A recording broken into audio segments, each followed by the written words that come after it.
जय हिंद दोस्तों, उम्मीद करता हूँ आप सभी अच्छे होंगे और अपनी तैयारी पूरे मनोयोग से कर रहे होंगे। रीजनिंग की क्लास नंबर 18 लेकर हम हाजिर हैं। आज की हमारी वीडियो बहुत ही महत्वपूर्ण है क्योंकि हमने इसमें बहुत ही इंपॉर्टेंट प्रश्नों को लिया हुआ है। इसके अलावा अगर आप नए हैं तो हमारे चैनल अभ्यास क्लासेस 2.0 को ज़रूर सब्सक्राइब कर लें। साथ ही साथ संपूर्ण प्लेलिस्ट अगर आप देखना चाह रहे हैं रीजनिंग की तो डिस्क्रिप्शन में लिंक दिया है। साथ ही साथ हमारे टेलीग्राम चैनल से भी जुड़ सकते हैं। तो बिना किसी देरी के सीधे बढ़ते हैं प्रश्न नंबर 1 पर। प्रश्न नंबर 1 है, दिए गए आरेख में कितनी लाल कारें हैं।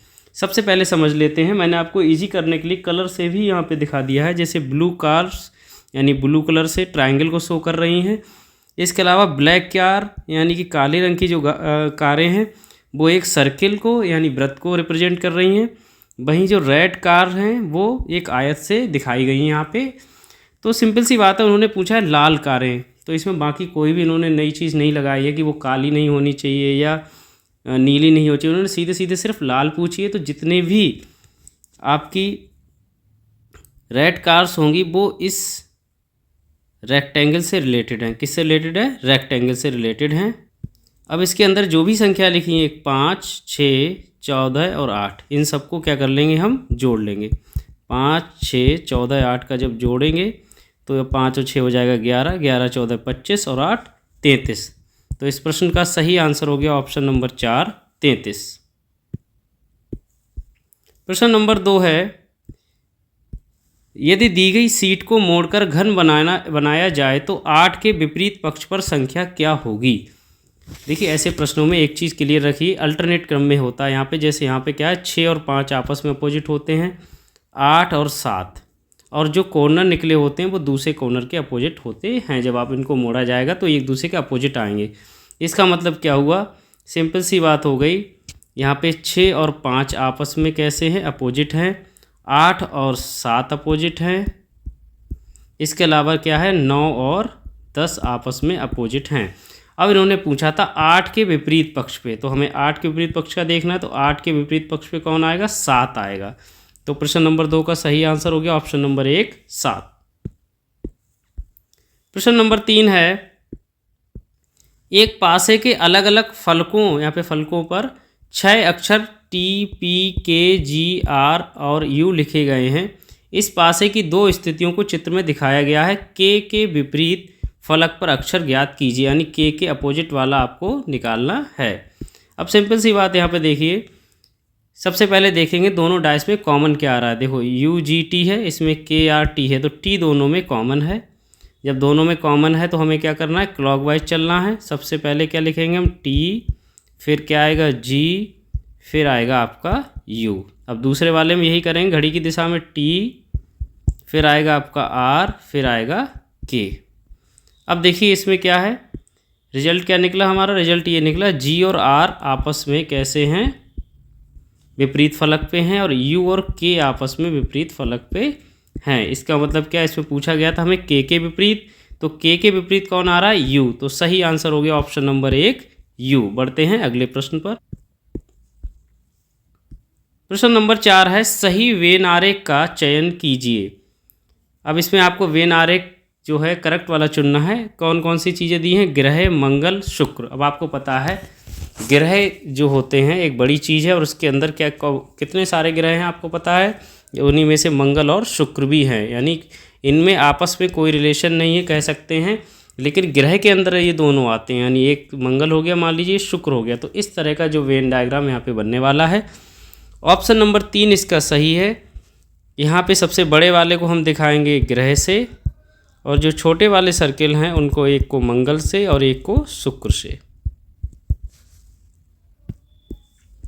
प्रश्न नंबर 5 है, आंत, रतौंधी, दांत। जैसे आँख जो है रतौंधी, यानी आँख जो बीमारी होती है उसको रतौंधी कहते हैं, और आपको पता है विटामिन ए की वजह से होती है। ऐसी दांत में कौन सा रोग होता है, क्या पायरिया, क्या मुंह, या गला, या खून। तो आपको पता है दांत संबंधी जो रोग है उसको बोलते हैं पायरिया।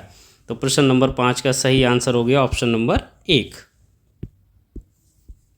प्रश्न नंबर 6 है, अफ्रीका, नाइजीरिया, एशिया। यानी अफ्रीका क्या हो गया, यहाँ पे महाद्वीप हो गया, और नाइजीरिया क्या है, यहाँ पे एक देश है। इसी प्रकार हमें देखना है इनमें से जापान, इंडोनेशिया, रूस और फिजी में से एशिया महाद्वीप में कौन सा देश आता है। तो आपको पता है इंडोनेशिया जो है यहाँ पे एशिया महाद्वीप में आता है, इसलिए प्रश्न नंबर 6 का सही आंसर होगा ऑप्शन नंबर 2। प्रश्न नंबर 7 है DT-35 EU-33 GW-29 HX-27। इस प्रश्न में आपको बताना है कि जो क्वेश्चन मार्क है उसकी जगह पे क्या आएगा। ऑप्शंस आपके दे रखे हैं।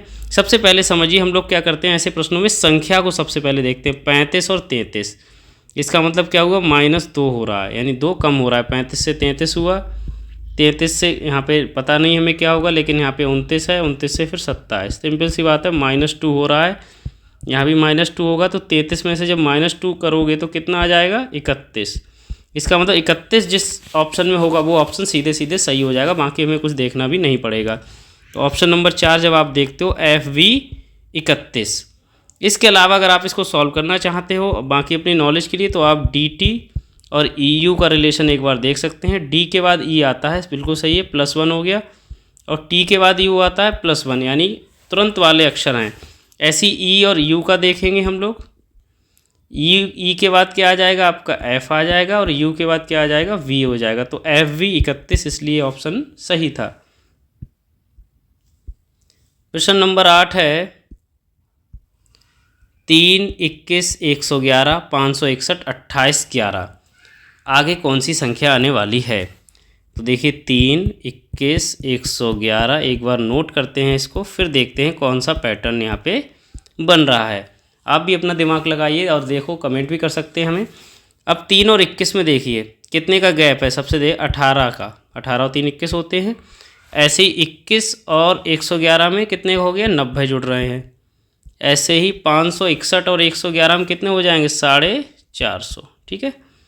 और यहाँ पे देखो 561 है, तो यहाँ पे सिंपल सी बात है, ये 2250 प्लस हो रहे हैं। अब ये कैसे प्लस हो रहा है ये आपको देखना है। 18 और 90 का क्या रिलेशन है, 18 पंजे होते हैं 90, इसका मतलब मल्टीप्लाई कितने से हो रहा है, 5 से।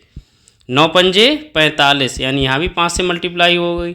और सिंपल सी बात है, जब यहाँ हो रही तो यहाँ भी 5 से ही मल्टीप्लाई होगी, तो क्योंकि 45 पंजे 225 होते हैं। अब ऐसे ही हमें इस नंबर को 5 से मल्टीप्लाई करके फिर जोड़ देना है 2811 में। तो सबसे पहले क्या करना है, 2250 को 5 से मल्टीप्लाई करेंगे, तो 5 0 0, 5 25, 5 दूनी 10, और आपका हो गया 10 2 12, 5 दूनी 10, 2 10, और हो गया 1 11, 11250। तो 11250 को हम 2811 में जोड़ देंगे। 11250 प्लस 2811, 1 का 1, 5 और 1 6, 8 और 2 10, 2 और 1 3 और 1 हो गया 4, और 1 का 1, 14061। तो इस प्रश्न का सही आंसर हो गया ऑप्शन नंबर 4, 14061, यानी 14061। प्रश्न नंबर 9 है 18, 6, 2, फिर प्रश्नवाचक चिन्ह है, फिर 2/9। इसमें आपको इस क्रम को देखना है, कौन सी संख्या यहाँ पे प्रश्नवाचक चिन्ह के स्थान पे आएगी, ठीक है। अब देखिए 18 से 6 हो रहा है, 6 से 2 हो रहा है। 18, अब ऐसे भी आप दिमाग लगा सकते हैं कि 18 का तिहाई जो होगा वो 6 होता है, यानी 18 की अगर 1/3 से आप मल्टीप्लाई कर दोगे तो कितना आ जाएगा, 3 छक 18, 6 आ गया। ऐसी 6 की अगर 1/3 से करोगे तो 3 दूनी 6, 2 आ गया। इसका मतलब अगले नंबर के लिए भी हमें 1/3 से ही गुणा करनी पड़ेगी, तो 2 की गुणा होगी 1 में, तो 2 एकम 2/3। तो इस प्रश्न का सही आंसर भी यही होगा, 2/3, ऑप्शन नंबर 4। प्रश्न नंबर 10 है संख्याओं का अगला सेट क्या होगा। 5 7 74 दिया है, फिर 6 4 52 दिया है। ऐसे ही अगला सेट क्या होना चाहिए। अब देखिए इसमें हो क्या रहा है, सबसे पहले ये देखिए 5 है, फिर 7 है, और 74 हो जा रहा है, यानी 5 और 7 का ऐसा कोई लॉजिक लग रहा है जहाँ पे फिर वो 74 हो जा रहा है। अब देखिए 5 का स्क्वायर करेंगे तो कितना आएगा, 25, और 7 का स्क्वायर करेंगे तो आएगा 49, और इन दोनों को अगर जोड़ देंगे तो क्या आ जाएगा, 74। सिंपल सी बात है, अगर ये n1 है, ये n2 है, और ये n3 है, ऐसे इसको n1 n2 n3, यहाँ पे जो फार्मूला लग रहा है वो ये लग रहा है n1 का स्क्वायर प्लस n2 का स्क्वायर बराबर n3, यानी दोनों शुरू की नंबर्स हैं उनका स्क्वायर कर दो और बाद में जोड़ दो। जैसे 6 और 4 का है तो 6 का स्क्वायर कितना होता है 36, 4 का वर्ग कितना होता है 16। अब जब दोनों को जोड़ोगे तो कितना आ जाएगा 52, 36 और 16 52। अब यही हमें क्या करना है, इनमें ऑप्शंस के थ्रू आपको देखना पड़ेगा। 9 और 5 का जैसे देखा, 9 ने 81, 5 25, 81 और 25 जब आप ऐड करेंगे तो कितना हो जाएगा आपका 5 और 1 6, 8 2 10, 106। इसका मतलब पहला ऑप्शन गलत हो गया। दूसरा 9 5 52, 9 9 81, तो यहीं पे गलत हो गया क्योंकि 52 तो कम हो रहा है पहले से ही, तो बाकी करने की ज़रूरत नहीं है। 6 2 52, अब देखिए 6 का स्क्वायर 36, 2 का स्क्वायर 4, 40 ही हुआ ये तो ऑप्शन नंबर 3 भी गलत हो गया। तो कहीं ना कहीं ऑप्शन नंबर 4 ही ठीक है। अब वो क्यों ठीक है ये हम देख लेते हैं एक बार। 11 यानी 11 का स्क्वायर प्लस 5 का स्क्वायर, तो 11 का स्क्वायर 121 और 5 का होता है 5 25। जब इनको जोड़ोगे तो 146 आ जाएगा, जो कि हमारा फार्मूला फिट हो रहा है ये वाला, इसलिए ऑप्शन नंबर 4 इसका सही था। बढ़ते हैं अगले प्रश्न पर। प्रश्न नंबर 11 है, संख्याओं का अगला सेट कौन सा होगा। उसी तरह का प्रश्न है। 6 12 24 28 14 7। अब देखते हैं 6 12 24 का क्या रिलेशन है। अब देखिए इसमें क्या हो रहा है।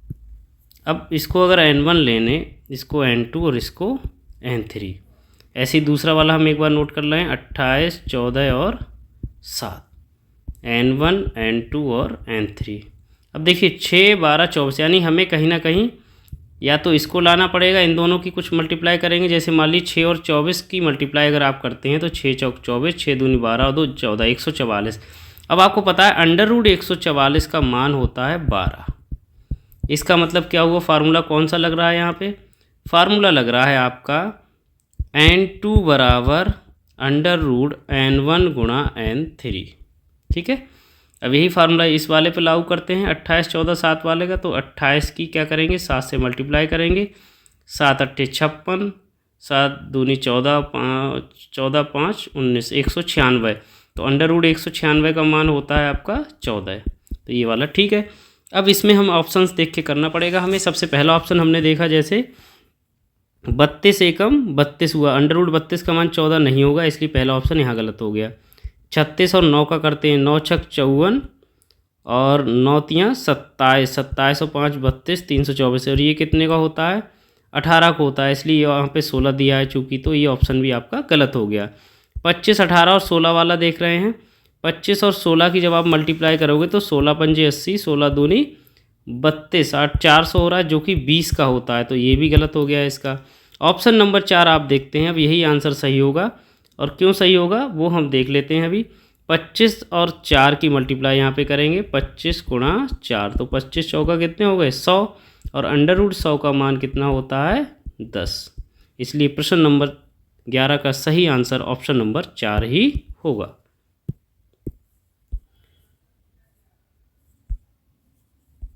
प्रश्न नंबर 12 है, 12:46 पर मिनट और घंटे की सुई के बीच का कोड क्या है, यानी कोण क्या है, यहाँ पे कोण होगा कोड की जगह। अब देखिए 12:46 दिया है, हम हमेशा जानते हैं 12 जो होते हैं वो आवर एंड से बचते हैं और 46 जो है मिनट एंड से, यानी मिनट की सुई से पता चलता है हमें। इसको h मान लिया, इसको m मान लिया। हमारे पास फार्मूला है 30h - 11/2m। ठीक है, अब 30 की h से मल्टीप्लाई, h की जगह कितना रख दोगे 12, 11/2 और m की जगह कितना रखना है हमें 46। अब इसकी जब गुणा करोगे तो 12 3 36 और 0 का 0 0। ठीक है, अब 2 से इसके काट दोगे तो 23 आ जाएगा, और 23 और 11 की मल्टीप्लाई करेंगे, 11 3 33, 11 दूनी 22 और 3 25, 253। अब 360 में से जब 253 घटाओगे तो आपका सिंपल सी बात है 107 डिग्री। तो इस प्रश्न का सही आंसर हो गया ऑप्शन नंबर 2, 107 डिग्री। ये वाला फार्मूला है, इसमें कई जगह आप ऐसे भी इस तरीके से भी कर सकते हो, 11/2m - 30h। चूँकि यहाँ पे 30h की वैल्यू इससे ज़्यादा थी m वाले से, इसलिए इसने इस फार्मूले को हमने इस तरह लगाया, पहले h को लिया फिर m को लिया। प्रश्न नंबर 13 है, टी, फिर ये साइन है आपका परसेंटेज वाला, एन है, फिर 9 है, फिर स्टार है, फिर एम है, फिर ये आपका इस तरह का डॉलर वाला साइन है, फिर 3 है, फिर यू है, फिर बराबर है L, 8 Y @ G and 3 E greater than और डब्ल्यू। इस तरह के साइन आपको दिख रहे होंगे स्क्रीन पे। ऐसे अक्षरों की कुल संख्या ज्ञात कीजिए जिनके ठीक बाद एक प्रतीक और ठीक पहले एक संख्या है। अब इन्होंने कहा है जो संख्या है, मान लीजिए आपको क्या देखनी, कुल अक्षरों की संख्या, किसकी, अक्षरों की। मान लो पहले कोई भी अल्फ़ाबेटिकल मान लीजिए ए है और उससे पहले क्या होना चाहिए, जिनके ठीक बाद एक प्रतीक और ठीक पहले एक संख्या। मान लो ठीक पहले कोई संख्या 1 है और प्रतीक मान लो कुछ भी हो सकता है, स्टार वगैरह। इस तरह का हमें पैटर्न ढूंढना है। अब जब इसमें ढूंढोगे तो सबसे पहले देखिए यहाँ पे नहीं आ रहा है कहीं भी 9, फिर एम आ रहा है, 9 से आगे एन आ रहा है, यानी एन पहले हमें ये पकड़ना है जो लेटर्स हैं। लेटर से पहले क्या नंबर है, नहीं है, यहाँ पे नहीं है, यहाँ भी नहीं। यू को जब आप देखेंगे तो यू से पहले एक नंबर है 3 और ये बराबर का साइन भी, इसका मतलब एक तो नंबर, एक तो आपका ये हो गया पैटर्न। दूसरा देखते हैं। अब देखिए यहाँ पे y है, y से पहले 8 है, फिर @ है, इसका मतलब इससे पहले एक संख्या और बाद में एक प्रतीक है, तो ये वाला भी आपका हो गया। अब बाकी देखते हैं G एंड 3 E। हाँ, अब ये वाला देखिए E वाला, E से पहले एक संख्या और बाद में एक प्रतीक है, इसका मतलब एक ये हो गया, बाकी तो कोई है नहीं। तो 1 2 3, तो कितने हो गए ये 3।